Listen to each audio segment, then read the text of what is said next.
Alex Jones points out the real reason so many Democrats wanted to keep Biden in office. It will shock you, but not surprise you. Senator Chuck Schumer has a meltdown on live TV over his role in shutting down the government and his false narrative that Republicans voting to open the government is actually their attempt to starve American children. And the Democrat Party's top podcaster goes viral for telling Democrats to become more socialist, get in the face of MAGA voters. It's time to do more than insult them, she says. Thank you guys so much for liking and sharing these videos. Let's jump right in. All right, starting with a major court ruling during the ongoing government shutdown, a federal judge has put a stop to President Trump's plans to lay off 4,000 federal workers.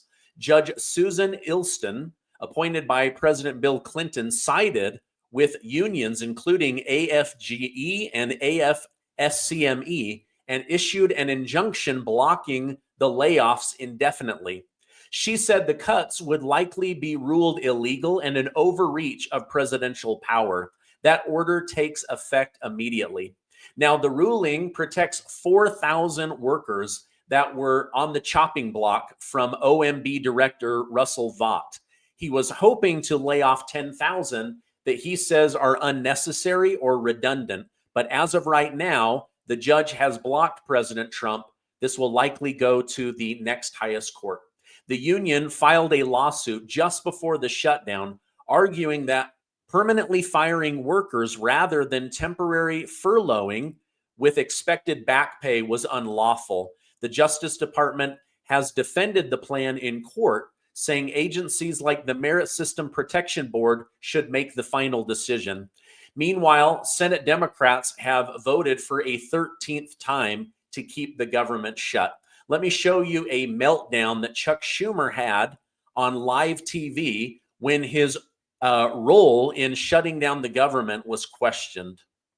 Irrespective of the dispute on whether USDA contingency funds can be used for SNAP benefits. It is not, wait a minute, excuse me. It is not a dispute. It is fact they can use it, and the Republicans say it. Okay, but there's, only 5 or 6 billion, and it's not cost $8 billion monthly just to administer. I mean, if anything, it would only last a couple It does not cost 5 or 6 billion to administer. There's enough money to start feeding people right away. 6 billion's a lot of money, and they're using it for other things. 20 billion for Argentina, hundreds of millions for Kristi Noem's plane. Who are we kidding here? The bottom line is they can fund it just as in 2019, just as in other shutdowns, for a long period of time. And they also, if the contingency fund, which is $6 billion, which gets you nearly a month, 3 weeks, runs out, then they can pass Senator Lujan or Senator Hawley's bill, both of which we support.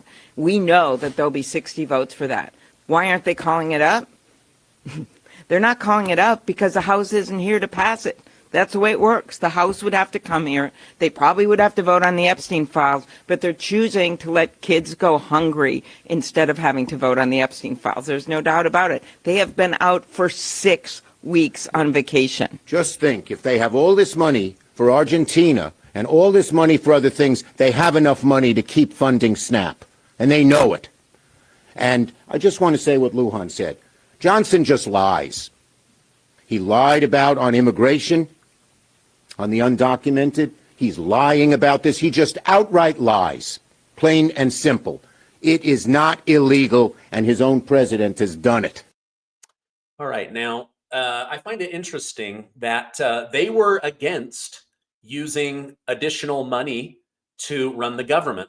They were against paying the military. They've been against so many things, getting money so that airports are safe. But now that they can leverage starving children who haven't even gone without a meal yet, this is the Democrat Party. So they're literally holding children's bellies hostage in order to get what? Hundreds of millions, if not billions of dollars for illegal immigrants. They're trying to pretend as if Obamacare isn't a complete disaster, costing the American people tens of billions of dollars. It's pretty crazy, but that's what we're dealing with right now. Now, in other shutdown-related news, the Trump administration released a new fact sheet defending the affordability of the 2026 Obamacare plan on healthcare.gov. The Center for Medicare and Medicaid Services said eligible re-enrollees will pay about $50 a month for the cheapest bronze plan, about $13 more than 2025, but $20 less than before the pandemic. So it's like a decrease increase, but the Democrats are saying it absolutely has to happen. Now, if you go into a plan like the Silver Plan or something higher than that, you could see a 100% increase on your premiums and a $7,000 increase on your deductible. So basically, they're going to charge more money, but then turn it into catastrophe insurance. I don't know why we don't just scrap Obamacare altogether and go back to catastrophe plans. That's what most people had before. That's what I had. I literally had a $10,000 and a $25,000 plan, but my plan was then like $400 a month instead of being $2,400 a month. The truth is, we need to get rid of Obamacare altogether. And Trump said, I have an audio, but not a video, but I'll just tell you what he said. He said, the Democrats, if they will reopen the government right now, the first thing I will do is I will negotiate on food stamps and I will negotiate on Obamacare. He said, I'm not trying to hurt the American people. I'm just trying to reopen the government, but it's the Democrats that are standing in my way. Okay, left-wing podcaster Jennifer Welch, one of the Democrat Party's biggest online voices, is going viral for openly saying it's time for the Democrat Party to become more violent. It's time to get up in the face of MAGA. It's okay to be more fascist-like, socialist-like, and to mock people online, including Charlie Kirk and others. Listen to what she had to say and let me know in the comments down below what you think of it. Finally, if you think this Zoran thing is happening just in New York and you think people are waking up only in New York City, you're mistaken. Look at this clip of a wine mom at the No Kings March. Play the clip. Whatever his name was? Charlie Kirk, ma'am? Yeah, him's horrible. Horrible. Charlie Kirk is horrible? Yes, I'm glad he's not here. You're glad he's dead? Yes. Why would you say something like that, ma'am? Because he was horrible on the campuses, the college campuses. Horrible person. You know what? I do the exact same thing. Well, would you so be sorry. glad if I would die? Maybe. I'd have to think about it. You should be ashamed of yourself. Be ashamed of yourself. Your friend just said she'd be happy if I died. I think we need to... So listen up, Democratic establishment. You can either jump on board with this shit or we're coming after you in the same way that we come after MAGA. Period. Stop taking AIPAC money. Go on an I'm sorry I took AIPAC money atonement tour if you want to stay in power. Stop missing out on these big rallies. Hakeem and Chuck should have been front and center introducing the next mayor of New York City, but no, they wouldn't show up because they're pussies.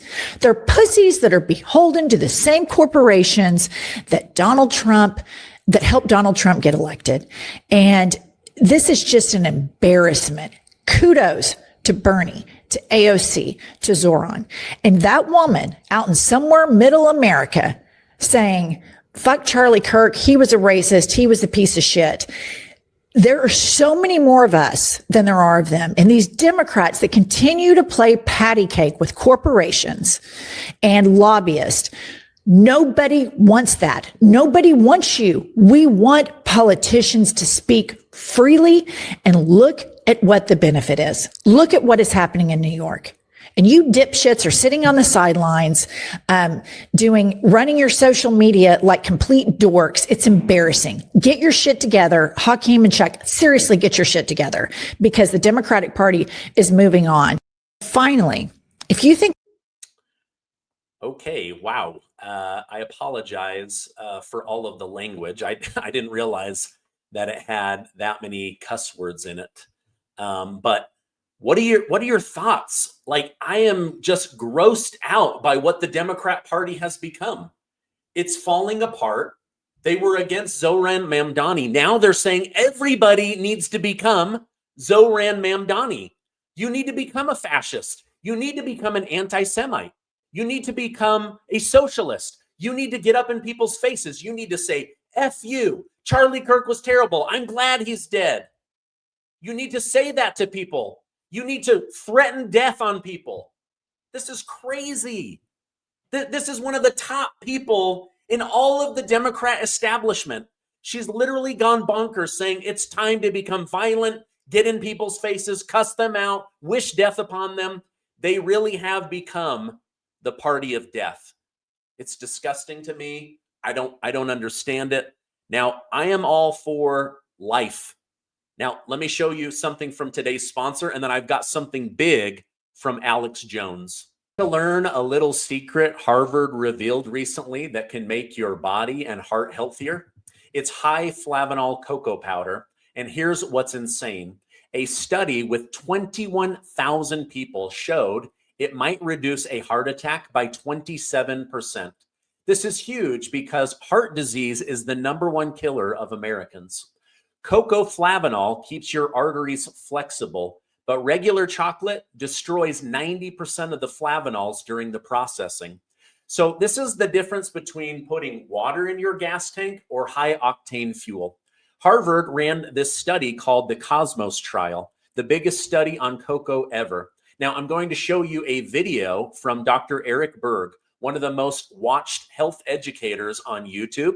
He's been talking about cocoa's benefits for years. There's some seriously amazing benefits for the heart. Decreased blood pressure because you're getting increased nitric oxide, which actually helps the smooth muscle of the arteries. Now, the blood pressure effect can also happen due to the high levels of magnesium. It's also loaded with iron and potassium and copper and phosphorus and zinc. Number 2, it can increase your HDL, decrease your LDL, especially the oxidized LDL. Number 3, major studies showing the decrease in risk of heart disease, okay?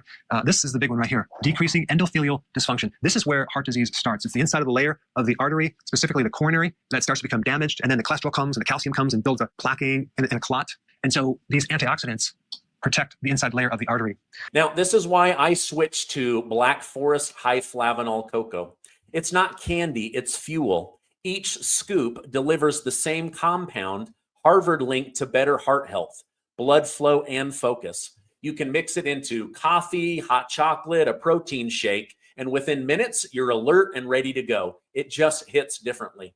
Now, this is the final week to stock up. After October 30th, the buy one, get one free deal is gone.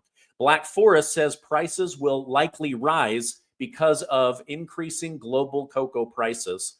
This was one of the rare times where science and access come together. So if you're thinking about trying it, act now. Buy one, get one free, right? Don't wait for big pharma or junk food to protect your health. Take your life by the horns right now. This is your last chance. I will leave that link to the buy one, get one free down below. Wow. Isn't that incredible? That Harvard study, 21,000 people and all that improvement. And then as Dr. Berg said, all of those crazy health benefits, but you won't get it from eating a Hershey candy bar. It has to be the high flavanol cocoa that isn't destroyed in the candy making process. All right, speaking of destroyed, Alex Jones has pointed out the real reason that Democrats behind the scenes were pushing like crazy to keep Joe Biden as president, even though he had yogurt for brains. It all comes down to money. It all comes down to power. Let me go ahead and bring this up and show this to you. Were there any circumstances in which you would have received a bonus? Yes, it was. What were those circumstances? That Joe Biden would have been reelected president of the United States. What was the bonus of Ben?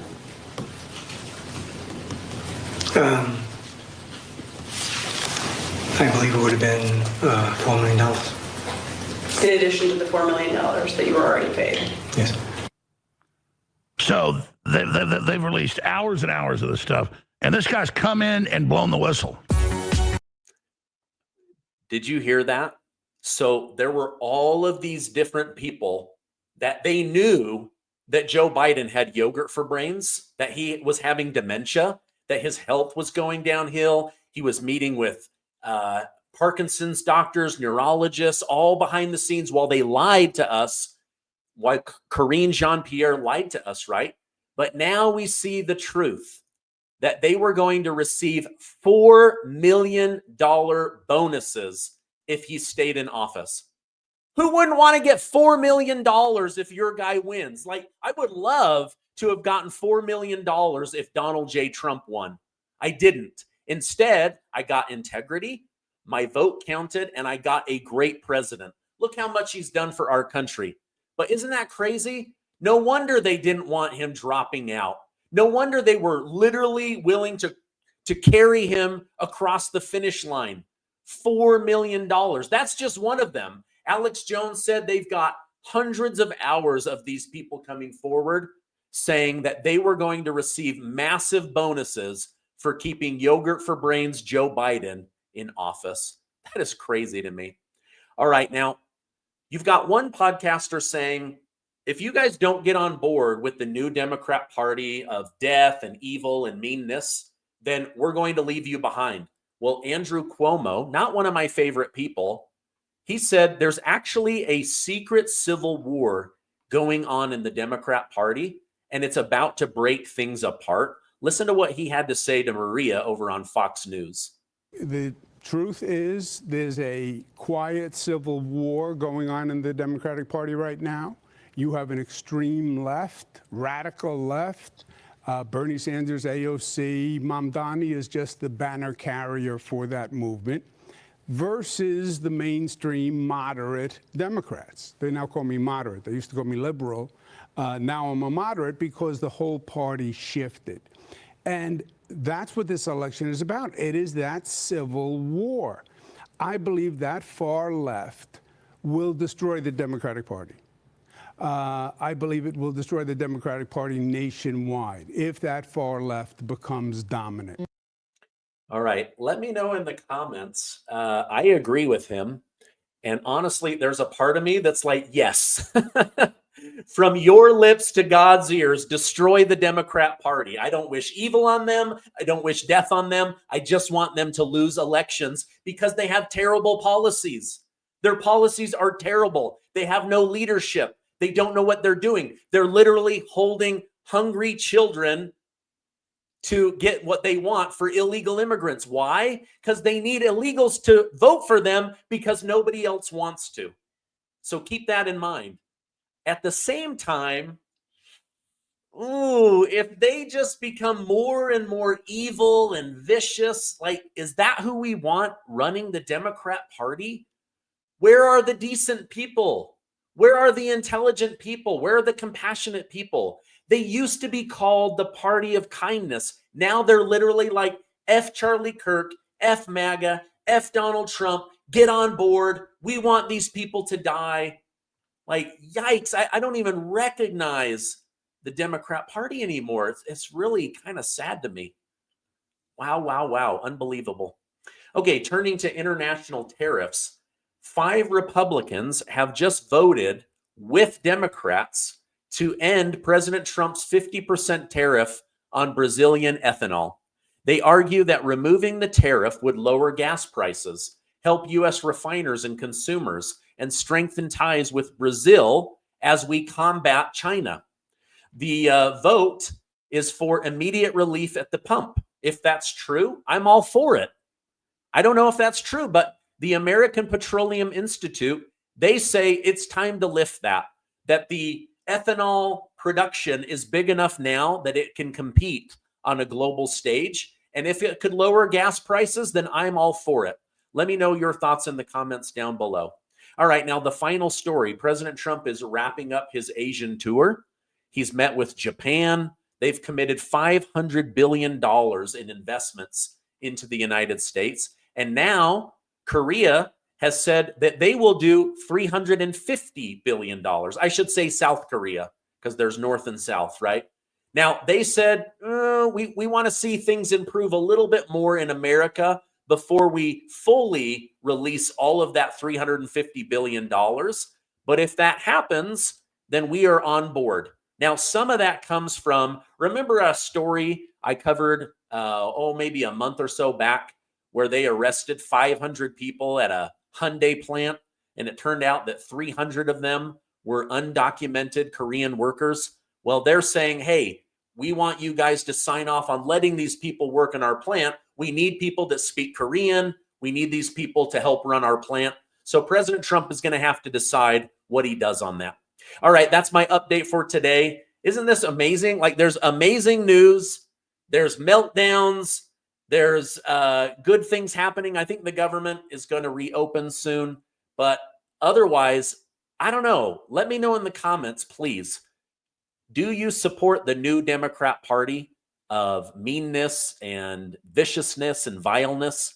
If you do, I want you to type yes. And if you don't like me, I want you to type no. Like, I want them to lose, but I don't want it to become this condensed, like, goo of awful, evil people, because they will win in places like New York, Chicago, LA. But I don't know that that's who we want running the Democrat Party. All right, I love you guys. Stay amazing, and I will see you on the next video.